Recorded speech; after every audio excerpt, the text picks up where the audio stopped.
Israeli PM Naftali Bennett is not the Mashiach. This video is in response to another video I made titled Is Israeli PM Benjamin Netanyahu King Saul and Naftali Bennett David, the Messiah, Mashiach? It was made before Naftali Bennett became Prime Minister. I have always been a fan of Bennett's, and really had high hopes for him. I actually wanted him or his party Yamina, before his partner Bezalel Smotrich split and formed his own party called the Religious Zionist Party, to replace Netanyahu. I really felt like he would be better than Netanyahu. I'm writing this to say, boy, was I wrong. Even when he ended up with a government made up of the left and Arab parties, I still had a hopeful wait-and-see attitude. Surely he would put his foot down when it came to the settlements and fighting terror. But he didn't.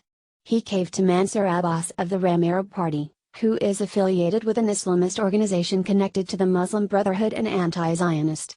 He caved by giving 32 billion shekels to the Arabs, at the expense of the Haredim and to the settlements. The intent is to curb Arab crime and normalize Arab illegal construction. What it really does is reward bad behavior by incentivizing more rioting, crime, and illegal building. Buyer's remorse. I have buyer's remorse. I feel tricked. Duped. I'm not the only one. Now I see the difference between right and left. Now I want Netanyahu back. Well, not him personally, but anyone from the right back. Here is one example why. Bennett made a speech where he justified his government by saying that both the left and right are needed, and he wouldn't want a government without both. That both sides are important to the conversation. I wouldn't want an Israel without a left wing. While clearly, I feel differently on many issues, I am happy there is that counter so that we can debate it. And then there's the corona policies. He's been anti-lockdown, which is the only good thing, but he has just replaced it by coercing vaccination with more green pass restrictions and blaming the unvaccinated for endangering everyone. He even considered a lockdown for the unvaccinated only. Those who don't vaccinate are endangering their health, those around them, and the freedom of every Israeli citizen. It's insane. Then, you've got Foreign Minister Yair Lapid doing and saying things to foreign leaders that contradict what Bennett has said. An example is the reopening of the U.S. consulate in Jerusalem. Lapid gave his approval while Bennett didn't. It seems more like a circus. A delusional suicidal circus. How everyone including rabbis were wrong. It was all the buzz during these last few years without a functional government and repeated elections that this was all happening because the Mashiach is coming. Rabbis based their predictions on passages in the Talmud and Sanhedrin 98a discussing when the Mashiach will arrive. Either the Mashiach would magically descend from heaven, or the next prime minister would be the Mashiach. Neither happened.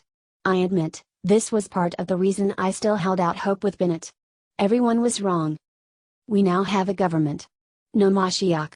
So now the hope is that this government will collapse and then the Mashiach will appear. Newsflash, this is the definition of insanity. When will you all wake up? When will you stop listening to all these rabbis? Every rabbi that has talked about the Mashiach coming should be considered illegitimate. There is no one coming. No one either on the left, right, or center will get us out of this mess. Not even Bezalel Smotrich, because he is all for the vaccines, even forced, the lockdowns, the green pass. And Bennett has now shown he is all for the globalists' agenda of climate change, and Agenda 2030. There is no Gog and Magog war. It already happened in 1947 and 1967. We messed up by not controlling the Temple Mount. We the people need to fix that. Our enemies are now global. The Mashiach will end this global fascistic technocracy, at least in Israel if not globally. The Mashiach will not be vaccinated. We the people. Friends, we have to decide what kind of country we want. There's been talk to change Israel's parliamentary style of government to a representative government based on the United States. While that may seem better, we can plainly see even that is no longer working. It's the people in government who need to change. Everyone is corrupt.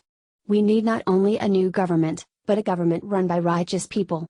We need a government ruled by Torah values and laws.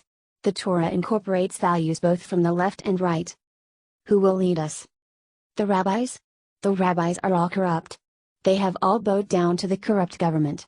The few that haven't are silenced or afraid to speak up. I'm afraid we will need a mass purification before that can change. Maybe the globalists are, dare I say, doing God's work? It disgusts me to say that, but there might be some truth to it. But ideally, we need a mass purification of the globalists. Nuremberg 2.0 style. What do you think? Let me know in the comments.